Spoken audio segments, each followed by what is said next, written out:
오늘 말씀은 열왕기하 6장 1절로 7절입니다.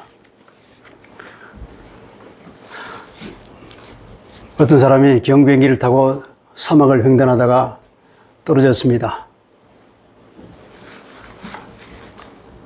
아버지가 이 소식을 듣고 전단 수백만 장을 뿌렸습니다. 그 전단에는 말하기를 간단한 한 줄만 있습니다. 내 아들아, 아빠는 너를 사랑한다. 그 한 줄만 있었는데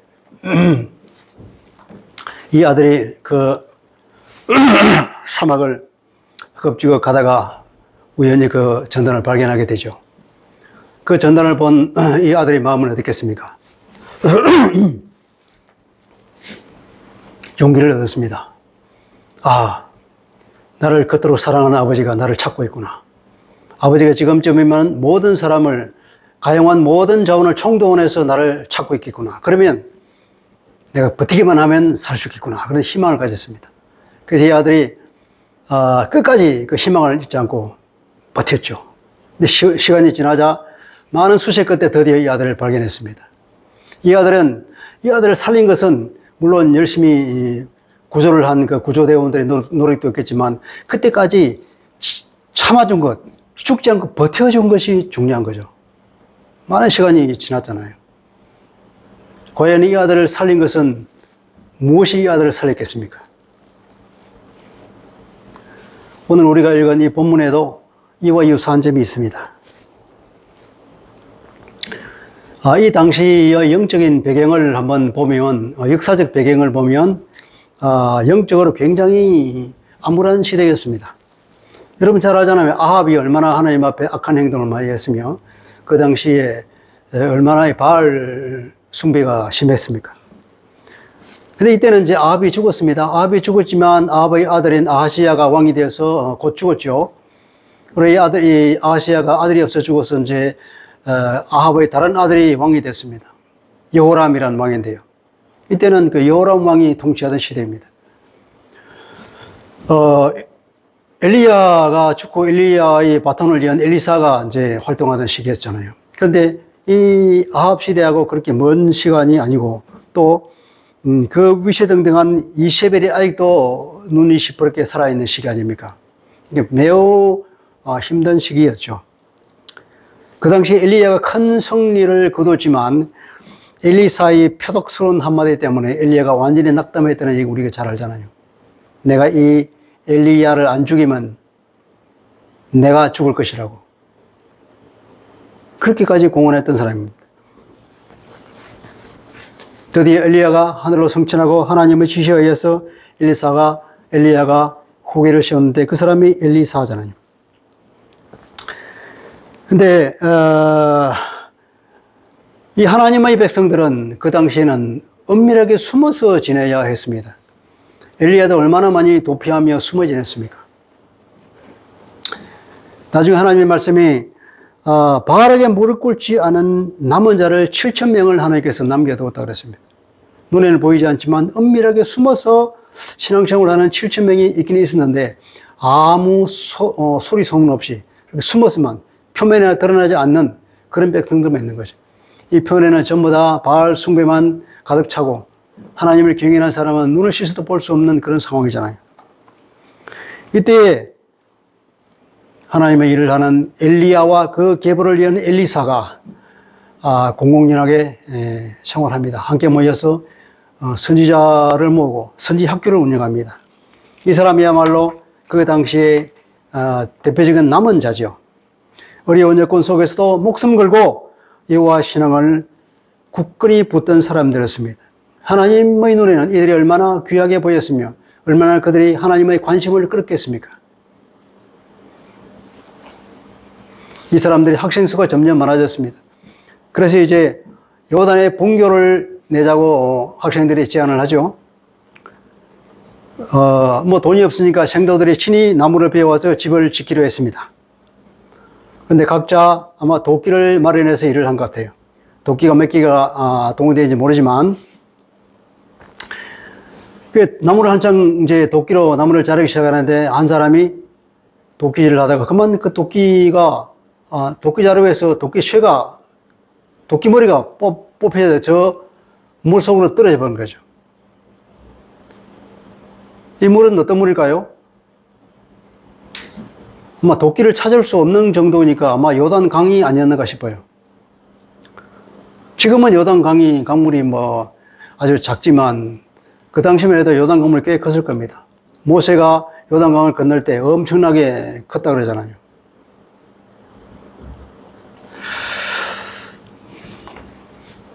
한 사람이 도끼머리가 뽑혀서 저기 물에 빠져버렸는데, 근데 그 도끼가 그 당시로는 꽤 비싼 것일 거라고 추정합니다. 왜냐하면 이 시기는 아직 청동기 시기입니다. 청동기 시대에서 철기 시대로 이제 막 넘어오는 그 시기인데, 그러니까 말하자면 철이라고 하는 것은 그 당시로는 신물질이란 말이죠. 굉장히 최신의 어떤 그거죠. 옛날에 한국이 못 살 때, 제가 어릴 때만 하더라도 시골 동네에 라디오가 있는 집이 거의 없었어요. 우리 형님 어떻게 라디오를 하나 사왔는데, 그 라디오를 가지고 모든 사람이, 여러 사람이 한국에 듣기 위해서 우리 둘째 형님이 라디오 전선을 이렇게 이어가지고 사랑방에다가 스피커를 달았습니다. 그래서 말에다가 라디오를 켜놓으면 사랑방에 앉은 사람들이 그 라디오를 듣고 그랬던 그 시절이 있었어요. 그래도 좀 세월이 지났습니다. 텔레비전에 나왔어요. 근데 텔레비전에, 마을 전체에 텔레비전이 각 마을마다 그랬어요. 기껏해야 뭐 한두 대밖에 없었어요. TV가 있는 집이 한 마을에 한 집 혹은 두 집. 근데 어떤 뭐 축구 경기가 있다든가 중요한 일이 있으면 그 집 앞에 다 모이죠. 뭐 마루 위에 다 앉고 축담에 다 앉고 심지어는 뭐 마당에 앉아가지고 그 TV를 봅니다.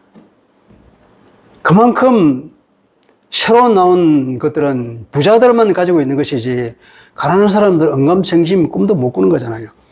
그러니까 이 쇠로 된 도끼는 부자들만 가지고 있는 것이 가난한 사람들은 구할 수도 없는 거잖아요. 그러니까 아마 이것을 빌려왔을 건데 잘 안 빌렸을 거예요.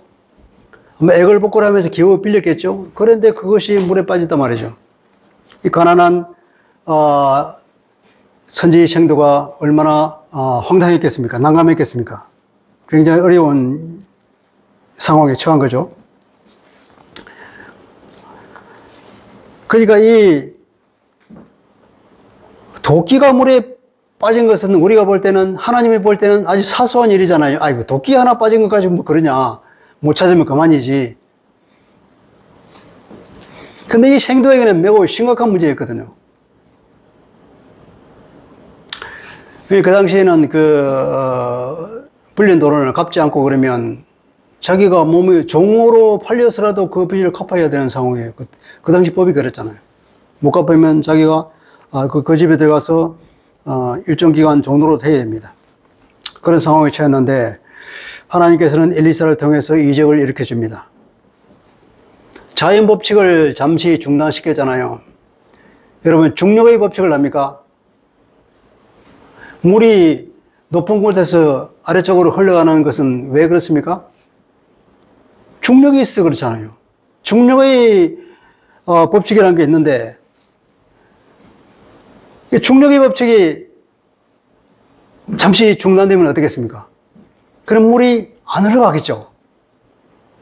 또 그러면 예컨대 도끼가 물에 빠졌어요.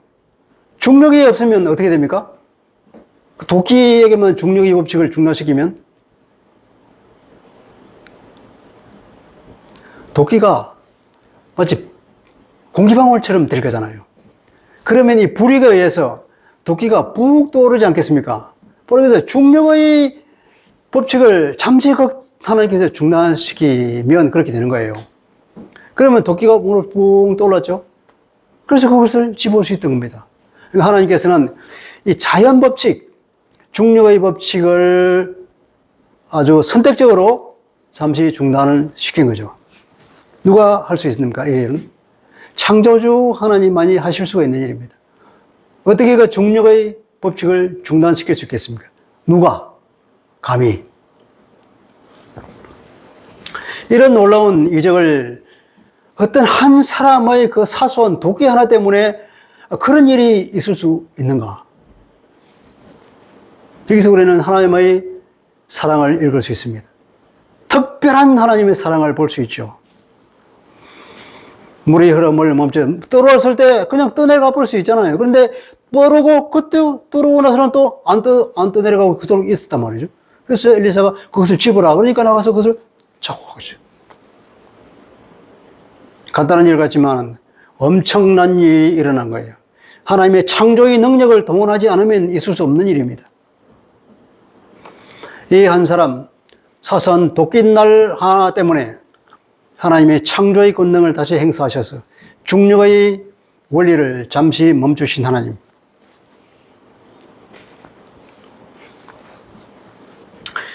진실한 여호와의 백성은 반드시 지키시고 보살펴 주신다는 하나님의 퍼포먼스 아니겠습니까? 예수님도 그런 이적을 베푼 적이 있죠. 물고기를 낚았을 때 고기 입에서 동전을 빼낸 일이나 혹은 친히 이 중력의 원리를 중단시킨 게 물 위를 걸으셨잖아요. 중력의 원칙을 그 당시에 잠시 중단시키게 됩니다. 창조주만이 할 수 있는 일이죠. 이런 놀라운 하나님의 은혜를 누가 받습니까? 진실한 하나님의 백성. 내가 어디에 서 있는가가 중요한 거죠. 내가 하나님 앞에 서 있으면 이런 은혜로 내가 받는 거죠. 우리가 하나님 앞에 서 있는 이상 하나님의 보호는 기대해도 좋습니다, 여러분. 자비롭고 신실한 하나님임을 우리가 알 수 있습니다. 하나님은 나의 아버지요 보호자인 것을 우리는 선언해도 좋습니다. 예수님도 그랬잖아요. 너희는 참새보다 나으니라. 너희는 저 들풀보다 낫지 않느냐. 그랬죠. 그리고 하나를 아버지라고 칭했습니다. 아버지는 누구입니까? 우리를 지키시는 분이요, 우리를 보호하시는 분이잖아요. 아버지잖아요. 공급자잖아요. 우리가 전능하신 그분 창조주를 하나님을 우리 아버지로 모시고 있다는 것은 이것보다 큰 재산이 없습니다. 이것보다 든든한 일 없습니다. 하나님은 거대한 어떤 영적인 담론에만 관심을 가지시는가? 영적인 일에만 관심을 가지시는가? 우리의 사소한 일에는 관심이 없으시는가? 흔히 우리는 그렇게 생각해요. 에이, 이런 일에 하나님께서 개입하실까? 이런 일에 하나님께 무슨 관심이 있을까? 나 같은 거에. 그렇지 않죠. 오늘 우리가 이 얘기를 읽었잖아요. 우리의 일상적인 일, 사소한 일처럼 보이지만, 그리고 물질적인 일이라 할지라도 하나님은 당신의 백성들의 일이라면 관심을 가지십니다. 우리에게 중요한 일은 하나님께도 중요한 일입니다. 믿으십니까, 여러분? 우리에게 중요한 일은 하나님께도 중요하다고요. 왜냐? 우리가 하나님의 자녀이기 때문에 그렇죠. 어떤 어린 딸이 지하철을 타고 가다가 내릴 때 그만 인형을 그냥 두고 내려버렸어요. 집에 와서 발견했습니다. 이 딸이 울고불고 난리가 났습니다. 그렇게 아끼고 그 인형을 잃어버린 거예요. 아버지가 볼 때는 그것이 얼마나 하찮은 일이겠습니까? 때 묻은 그 인형, 그게 무엇이 중요하다고, 돈으로 따지면 그거 몇 푼 한다고, 팔라 그러면 아무도 사가지 않을 그 인형. 그래서 이 딸에게는 소중한 거예요. 이 아빠가 이 딸의 요구를 묵살했겠습니까? 잊어버려 그렇게 말했겠습니까? 이 아버지는 온통 전화를 다 했을 겁니다. 각 역마다 전화했을 겁니다. 그리고 각 역마다 찾아가서 분심을 샌데 가서 그것을 찾아왔을 것입니다. 하늘 아버지라면 어떻게 했습니까?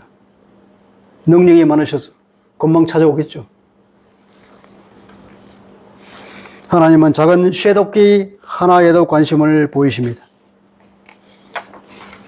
하나님에게 의미가 있었을가 아니라 그의 사랑하는 백성에게 심각한 일이므로 그 백성에게 의미가 있는 일이기 때문에 하나님은 관심을 가지죠. 이 사람은 도끼가 물에 떨어지자 탄식하며 걱정했습니다. 외쳐 이르되 내 주여 이것은 빌려온 것입니다. 그렇게 말했습니다. 외쳤다 하는 것은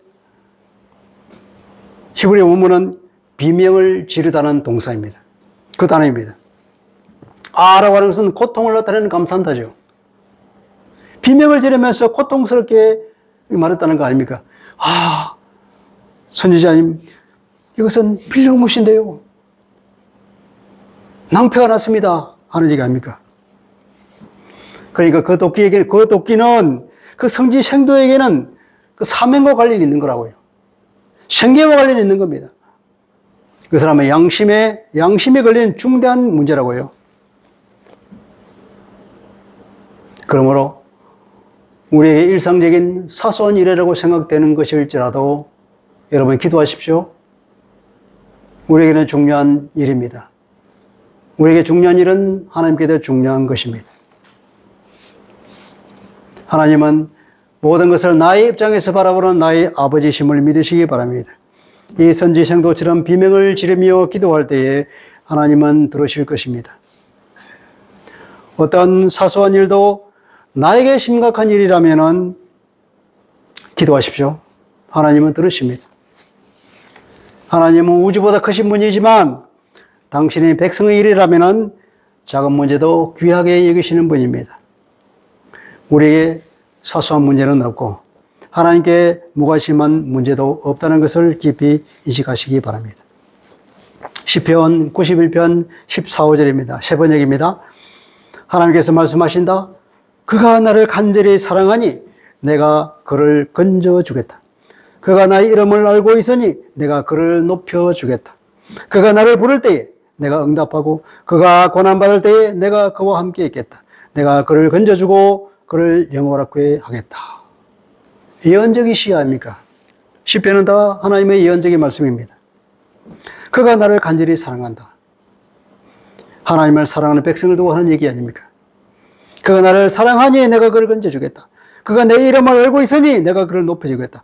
그가 내 이름을 부를 때에 내가 응답하겠다. 여러분, 하나님을 간절히 사랑하십니까? 여러분, 하나님의 이름을 아십니까? 그분을 부르십시오. 그분은 응답하십니다. 이렇게 약속하신 하나님의 말씀에 의지하여서 우리는 언제든지 하나님 앞에 사소한 일을 보일지라도 나에게는 중요한 일이라면 언제든지 기도하셔야 될 것입니다. 하나님이 은혜를 베푸실 때는 우리 입에 떠넣어주는 일은 없습니다. 그런데 우리가 할 일이 항상 있다는 겁니다. 선지자가 이렇게 말했습니다. 7절에 보면 너는 그것을 집어라 하니 그 사람이 손을 내밀어 그것을 집으니라 그랬습니다. 선지자가 친히 그것을 잡아서 그 생도에게 주지 않았습니다. 그것을 집으라 할 때는 얼른 내려가서 집어야 됩니다. 그 쇠도끼가 물에 계속 떠 있을까요? 우리 그렇게 기대할 수는 없습니다. 이 이적은 오래 가지 않아요. 왜냐하면 자연 법칙을 정지시키는 일이 그렇게 오래 가겠습니까? 특별한 일이죠. 아주 극히 외적인 일은 아니겠습니까? 오래 지속되지 않는다고 봐야 될 겁니다. 좀 지나면 그 물이 흘러서 둥둥 떠내려갈 거고 또 좀 지나면 물에 가라앉아 버리겠죠. 우리에게 오는 하나님의 은혜는 우리에게 주는 그 기회는 항상 있는 것이 아닙니다. 마치 바람에 날아가듯이 말하에 물길에 떠내려가듯이 그렇게 둥둥 떠가고 바람에 날아갑니다. 즉시 잡아야 합니다. 그것이 지나가기 전에 잡아야 되죠. 하나님은 응답하셨습니다. 이제 우리에게는 믿음으로 응답할 차례가 남아있는 거죠. 그것을 취해야 됩니다. 믿음으로 취하시기 바랍니다. 떠오른 도끼를 잡고 끄집어내는 일은 그 선지생도가 할 수 있는 일입니다. 하나님은 우리가 할 수 없는 일을 해주시고 나머지 일은 우리가 할 일입니다. 선지자의 말에 그는 순종했습니다. 선지자의 말 곧 하나님의 명령이죠. 그가 반항하여서 그 도끼를 집어 올렸습니다. 하나님의 기적은 우리의 순종, 믿음의 순종으로 그 목적을 달성한다고 볼 수 있습니다. 하나님은 내가 할 수 있는 일까지 대신해 주시지는 않는 것 같습니다. 내가 할 일은 해야 됩니다. 말씀에 믿음으로 반응하시기 바랍니다. 이것이 내가 할 일이라니까요. 여러분 다시 돌아가서 이 사막에서 조난당한 그 아들에게는 어떤 마음이 생겼을까요? 그 전단을 보고 그는 아버지가 자기를 꼭 구조할 것이라는 소망을 가졌을 것입니다. 소망은 믿음을 낳고 견딜 수 있는 힘을 만들었을 것입니다. 이 청년의 그 아버지에 대한 믿음이 그를 오래 버티게 했죠. 믿음이 우리를 살립니다. 하나님에 대한 우리의 믿음이 어려운 문제에서 우리를 희연하게 해줍니다. 우리는 이 전단지보다도 더 자세한 책이 있습니다.